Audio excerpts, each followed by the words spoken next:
Bueno, pues como se suele decir, ya estaría. En noviembre se lanzaban 4 consolas. Por un lado, las dos nuevas Xbox, tanto Series X como Series S. Por otro lado, la Game & Watch. Y por otro lado, PS5. Ya hemos analizado todas las consolas y tenéis los análisis en la web, tanto de las dos Xbox como de PS5 y Game & Watch, que aunque parece de broma, es una consolita bastante a tener en cuenta. Pero en este vídeo lo que vamos a hacer es, evidentemente, y como dice el título, es repasar un poquito esos puntos fuertes de la consola de los japoneses. Y es que tras el lanzamiento de las dos nuevas consolas de Microsoft, había mucha expectación por ver qué podía ofrecer PlayStation 5. Ha sido un lanzamiento algo raro porque el 10 de noviembre se lanzaron las dos máquinas de Microsoft y el 12 de noviembre se lanzó PS5 en algunos territorios. Hemos estado viendo un montón de contenido desde entonces y nosotros nos podríamos haber dado algo más de prisa, pero hemos estado con la consola un par de semanas y hemos medido un montón de parámetros, tanto de rendimiento, temperatura, tiempos de carga, ruido y consumo de la consola, y tras tener todos esos datos lo que vamos a hacer es volcarlos un poco en este vídeo. Intentaremos que no sea un vídeo demasiado largo porque siempre nos vamos un poco por las ramas, pero realmente hay bastante que contar. Lo que siempre os decimos, si queréis toda la información, todas nuestras opiniones y todas las conclusiones que podáis desear de cara a ver si compráis una consola PS5 o no, tenéis el análisis en la descripción. Y ahora vamos a empezar hablando, bueno, del tamaño. Y es que salta a la vista que PS5 es una consola enorme, es muy grande y tiene unas dimensiones de 39 centímetros de alto, 10,5 de ancho y de fondo 26 centímetros. Es una consola que no cabe en cualquier sitio, que no pega en cualquier salón y que si cabe, a lo mejor no casa con la decoración, y es que es muy futurista, es casi como esos renders de consolas que cuando empezamos a hablar de una nueva generación empiezan a salir un montón de renders de, bueno, filtrado el diseño de PS5, he hecho un render de cómo va a ser la consola en función de diferentes patentes de Sony, y esta consola realmente se parece mucho a esos renders. De hecho es incluso más futurista que algunos renders que eran algo más conservadores, y bueno, es una consola que es muy grande. De hecho, cuando la recibí en casa es incluso más grande de lo que parece entre fotos, algo que en Xbox es al contrario porque tanto Series S como Series X son más pequeñitas de lo que parece en fotos, pero esta es grande, se puede poner tanto en vertical como tumbada, aunque yo recomiendo ponerla en vertical por el tema del flujo del aire y porque no me gusta mucho la peana, pero bueno, si encaja en vuestro salón, genial. Yo la he tenido que poner detrás de la tele, no porque no encaje con la decoración, sino porque no me cabe en otro sitio. Dicho esto, se puede poner, como digo, tanto en vertical como en horizontal. Tenemos una peana que está incluida en la caja, que con un tornillito se ancla a la base para poner la consola en vertical. Es algo muy sencillo y la consola queda muy segura. Es cierto que si no ponéis esa peana en formato vertical va a estar perfectamente segura la consola porque pesa 4,5 kilos y no se va a caer, pero bueno, ya que está la peana, pues vamos a usarla. También se puede poner en horizontal y para eso hay que anclar la peana en la parte trasera de la consola mediante un sistema de gomas. Como digo, a mí no me gusta este sistema porque las gomas con el tiempo ceden, todas las gomas ceden. De hecho, estas gomas ya se han desgastado un poquito, se han separado un poco el pegamento de la parte de plástico de la peana, y además en cuanto la mueves un poquito, aunque sea girarla mínimamente de una de las esquinas para colocar un cable en la parte trasera, se suelta, y por el diseño tan curvado de la consola es posible que vaya resbalando por las gomas de la peana y se caiga. A mí no me ha dado demasiada seguridad, ponedla evidentemente como queráis, pero yo la tengo en vertical y recomiendo ponerla en vertical. Es una consola que llama la atención tanto para lo bueno como para lo malo. Las dos paletas blancas tienen una textura bastante curiosa en el interior, en el que básicamente son los logotipos cuadrado, X, triángulo y círculo del mando de PlayStation. Es una textura bonita y aunque solo os vais a fijar cuando la abráis y la veáis por primera vez, la verdad es que da gustito ver ese tipo de detalles en una consola. La parte central, esa placa negra, es de plástico con acabado brillante. En Computer hoy no nos gusta demasiado el acabado brillante porque lo hemos visto en un montón de móviles, se llena de huellas con mucha facilidad, y esto no es cristal, es plástico, y de hecho un plástico bastante blandito que se raya al tocarlo un poco con la uña o al ir a meter un puerto USB en los puertos delanteros. Tiene un acabado glossy, es brillante, como decimos, se quedan las huellas y encima se raya un montón. Esto es una pega porque también tenemos dos puertos USB delanteros. Tenemos un puerto USB tipo A y un puerto USB tipo C. Los dos nos sirven para cargar el mando, aunque el cable de carga del mando es tipo A a tipo C, que el tipo C es el que se engancha al controller, y podemos meter tanto SSD y HDD externos para guardar partidas o simplemente guardar capturas y pasarlas a un ordenador, como para ampliar el almacenamiento interno de la consola, porque ya entraremos en esto, pero se queda algo corto. Si nos vamos a la parte trasera, tenemos otros dos USB tipo A, el puerto HDMI 2.1, un puerto Kingston y el puerto tanto RJ45 para conectar por Ethernet como el de alimentación. La fuente de alimentación está integrada en el chasis de la consola y bueno, faltaría más porque realmente es una máquina bastante grande y si encima tuviéramos un ladrillo, un power brick externo sería un poco de traca. Pero bueno, dicho esto, vamos a terminar con el diseño diciendo que esas placas blancas laterales se pueden quitar. Y se pueden quitar para dos cosas. La primera es para mantenimiento y es que hay un conducto en el que se va a acumular el polvo a lo largo de los años porque cuando la consola está en vertical, evidentemente por las rendijas superiores va a entrar polvo y se va a acumular en ese depósito, por así decirlo, y va a ser fácil limpiarlo gracias a un sistema que ha ideado Sony que, bueno, la verdad es que se agradece porque el polvo es un problema de todos estos cacharros y al final, a lo largo de los años, acumulan bastante. Por otro lado, tenemos una tapita que, bueno, con un tornillito de estrella la abrimos y tenemos una ranura que admite diferentes formatos de SSD PCI Express 4.0. Esta es una de las dos formas de ampliar el almacenamiento de PS5 y es supuestamente la que nos va a permitir conectar unidades de gran velocidad para poder instalar los juegos nativos de PS5 y que aprovechen la máxima velocidad del sistema. No estamos sustituyendo el SSD interno porque SSD Custom, que tiene una capacidad de 825 GB, que se queda en unos 670 o algo así, está soldado a la placa.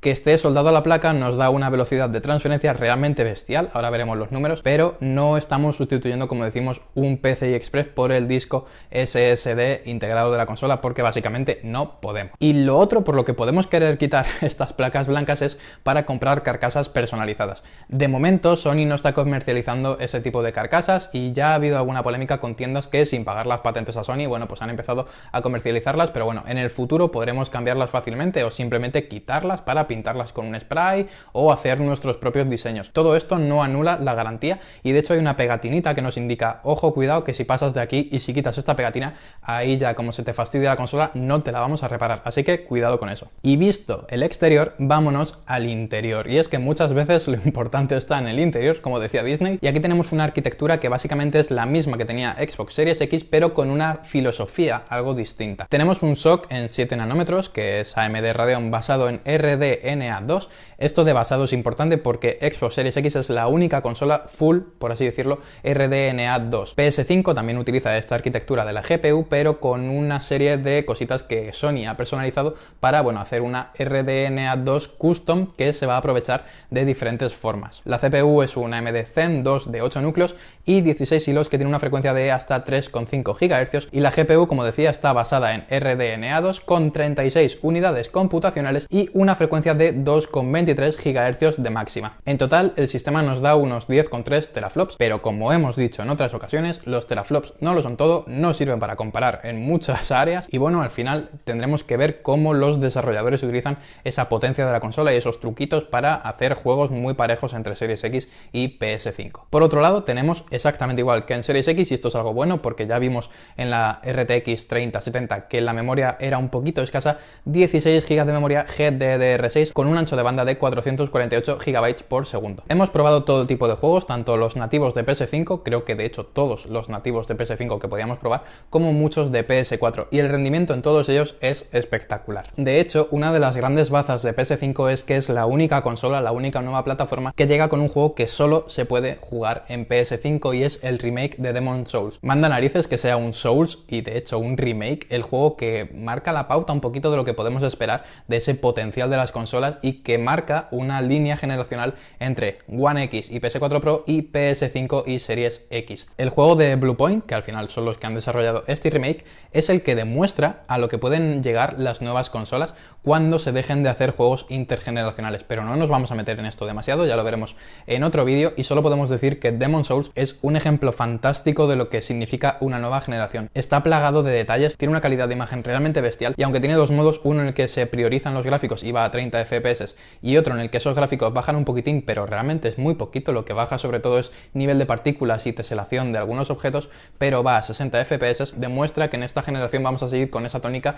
al menos por el momento, de elegir resolución y frame rate algo más bajito pero con mejores gráficos, o 60 FPS con la misma resolución o variable y los assets un poco más bajitos. De la manera que juguéis da igual porque se ve realmente bien. Y otro de los caballos de batalla de esta generación es el famoso Ray Tracing. Spider-Man Miles Morales y el remaster de Spider-Man de PS4 de 2018 cuentan con Ray Tracing y también tienen dos modos. Ese modo de Ray Tracing que va a 30 FPS y la verdad es que es bestial, se ve muy bien y se juega muy bien porque no notamos bajones de esos 30 FPS, y un modo rendimiento que elimina el Ray Tracing, y realmente cuando has jugado con Ray Tracing y te lo quitan se nota, porque los edificios, sobre todo en Spider-Man, se nota mucho que con Ray Tracing están reflejando de forma bastante realista todo lo que hay en la ciudad, y sin Ray Tracing simplemente son cubos preparados para reflejar algo en esos cristales, pero a 60 FPS. Al final el jugador elige un modo u otro, y lo cierto es que son juegos que, bueno, son intergeneracionales, estos dos Spider-Man, pero se ven realmente bien. También hemos jugado a juegos de PS4 y aquí también hay bastante chicha que cortar porque no todos están mejorados. Tenemos, por ejemplo, juegos como Days Gone que va a 60 FPS en PS5 y es realmente cómodo de jugar porque esos 60 FPS, la verdad es que en este título hacen que, bueno, se marque una línea entre lo que teníamos en PS4 Pro y lo que tenemos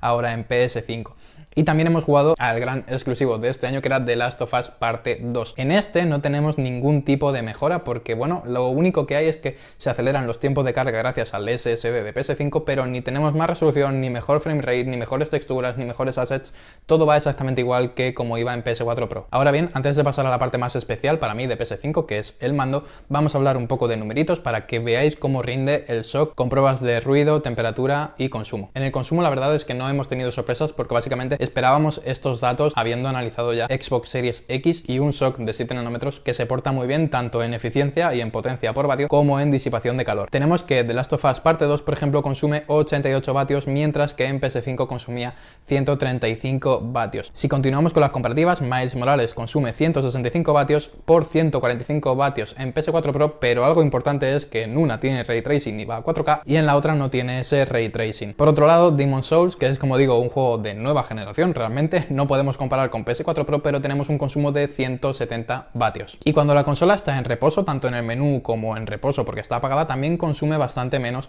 que en el sistema anterior. Por tanto, tenemos un chip que se porta realmente bien a nivel de consumo y que en temperatura y ruido también lo hace muy bien. Aquí también podemos comparar con PS4 Pro y, por ejemplo, The Last of Us Parte 2 alcanza una temperatura máxima en el punto de salida de aire de 38 grados por los 51 grados de PS4 Pro en el mismo punto. Miles Morales también tiene una temperatura bastante más baja que en PS4 Pro, y algo interesante es que Demon's Souls tiene unos 43 grados, y esto, como digo, nos puede dar la pista de cómo van a rendir a nivel energético los juegos de nueva generación. Si nos vamos al ruido que hace la consola, se mantiene entre 40 y 47 decibelios según nuestras pruebas. Son unas cifras más que buenas porque todos los que hayáis tenido una PS4 o PS4 Pro sabréis de sobra que es una máquina que en algunos momentos, sobre todo con juegos como The Last of Us Parte 2 o con God of War, se pone como un cohete a reacción y hace muchísimo ruido. Aquí PS5 no se oye ni en reposo, evidentemente, porque muchas veces cuando no necesita evacuar calor no está funcionando el ventilador, ni cuando estamos dentro de los juegos. Lo que sí se escucha un poco más, y de hecho se escucha bastante más que el de Series X, al menos en mis unidades, es el lector. Si estamos viendo una película Blu-ray 4K, porque esta consola tiene Blu-ray 4K, evidentemente el formato All Digital no tiene ese reproductor, pero la que nosotros tenemos sí que lo tiene, ahí se oye bastante el lector. No es molesto, te terminas olvidando, pero es un ruido bastante persistente y que es bastante elevado. Por tanto, a nivel de consumo, ruido y temperatura, tenemos un shock que se porta muy bien. Pero ahora vamos a lo que de verdad me importa de PS5. Y es que además de la consola tenemos Esto es el DualSense y hace unos días os hicimos un vídeo que os dejamos por aquí arriba en el que repasamos las principales características. Tiene un montón de tecnología y básicamente es una evolución del DualShock 4, pero tiene dos importantes novedades. La primera es el sistema de vibración. Mientras los mandos tradicionales hasta ahora tenían un sistema de bobinas que, bueno, giraban a mucha velocidad para generar esa vibración, aquí lo que hay son motores ápticos como los que tenemos en los móviles tope de gama. Esto genera una vibración que va recorriendo el mando, cada milímetro del mando, y eso al final final nos lo transmite a las manos. Es una vibración que mola bastante y que está apoyada por este altavoz. Hay muchos gestos que, por ejemplo, producen una vibración en el videojuego y además un sonido del altavoz más allá del sonido que producen tanto los cascos como el altavoz del televisor. Y por otro lado tenemos los gatillos. Se ha hablado mucho de los gatillos y son unos gatillos que si los pulsamos así son totalmente normales, pero si los pulsamos dentro de un juego que soportan estos gatillos, la verdad es que la experiencia cambia totalmente. Funcionan en Fortnite, funcionan en Call of Duty Cold War y es uno de los mejores ejemplos, una demo técnica para el mando, porque cada una de las armas tiene una reacción diferente en el gatillo, tanto en el izquierdo para apuntar y subir el arma como en el derecho, que bueno, cambia dependiendo de si estamos con una ametralladora, produciendo una vibración bastante interesante, como si estamos disparando una pistola que produce un golpe más seco. Si tenéis una PS5 os recomiendo muchísimo jugar al juego que tenéis incluido con la consola, que es Astro's Playroom. Se trata de un juego de plataformas bastante majo, que viene de un juego de plataformas de VR que bueno, está considerado el Mario 64 de la realidad virtual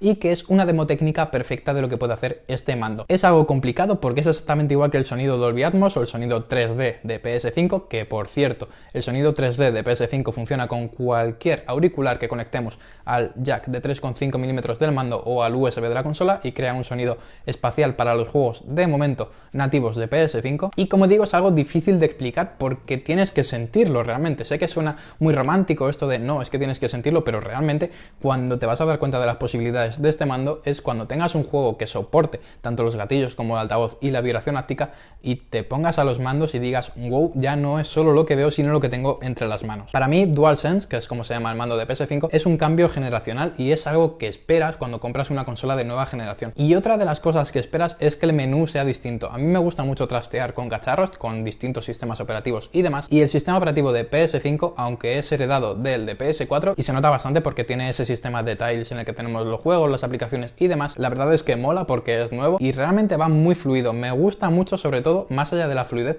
lo integradas que están las aplicaciones. Por ejemplo, cuando nosotros abrimos la consola tenemos nuestros juegos instalados, pero si vamos hacia la izquierda tenemos la Store. No hay ningún tipo de tiempo de carga, todo está muy bien integrado en el menú principal y también tenemos, si somos PlayStation Plus, el menú de PlayStation Plus que también está integrado de forma bastante buena dentro de ese menú principal. Más allá de eso tenemos un menú de acciones rápidas que nos permite tener algunos juegos en reposo. No es tan complejo ni tan avanzado como el sistema Quick Resume de Xbox Series X y Series S y no funciona con tantos juegos a la vez, pero por ejemplo sí podemos saltar de uno a otro sin tener que comernos esos logos iniciales de Sony Worldwide Studios, lo ha hecho Bluepoint, lo ha hecho no sé quién, tiene estas tecnologías. Elimina todos esos logos, los condensa en una pantallita de carga que dura un segundo y pasamos de estar en el menú a estar en el juego en menos de 10 segundos y eso la verdad es que mola bastante. Desde el reposo la consola enciende en muy pocos segundos y si dejamos un juego pausado cuando nos hemos ido a ese reposo de la consola, volvemos instantáneamente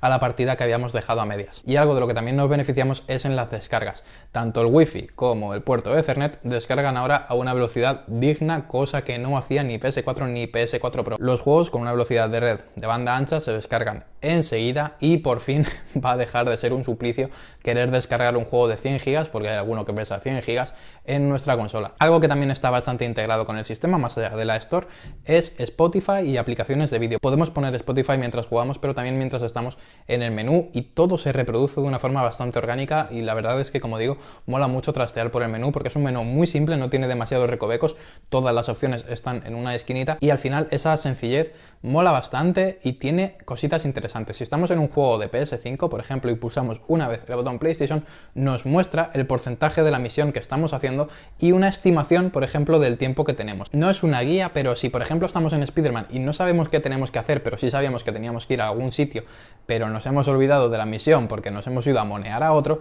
podemos pulsar y vemos que nos quedan 15 minutos de misión y tenemos que ir a X punto a hablar con fulanito de tal porque nos había encargado una tarea. No es algo revolucionario, pero es algo nuevo y está bien. Y algo que también está muy bien son los tiempos de carga. Y es que con este SSD, ya lo estáis viendo en pantalla, tenemos unos tiempos de carga bastante buenos, tanto en los juegos de PS5 comparados con los de PS4 como con los juegos nativos del sistema. Podemos ampliar el almacenamiento para instalar juegos de PS4, de momento solo en discos externos mediante USB, y ahí los tiempos de carga también mejoran si están instalados en el almacenamiento interno, pero como digo, al ser bastante escaso, esos juegos de PS4 es mejor tenerlos en una unidad externa. Y realmente poco más. Es una consola nueva, es una consola que exactamente igual que pasa con las nuevas Xbox necesita juegos exclusivos para demostrar de qué son capaces, y es una máquina que al final es una filosofía distinta por parte de Sony. Microsoft apuesta por potencia bruta, es una máquina muy potente, es una máquina muy rápida, tanto Series S como Series X,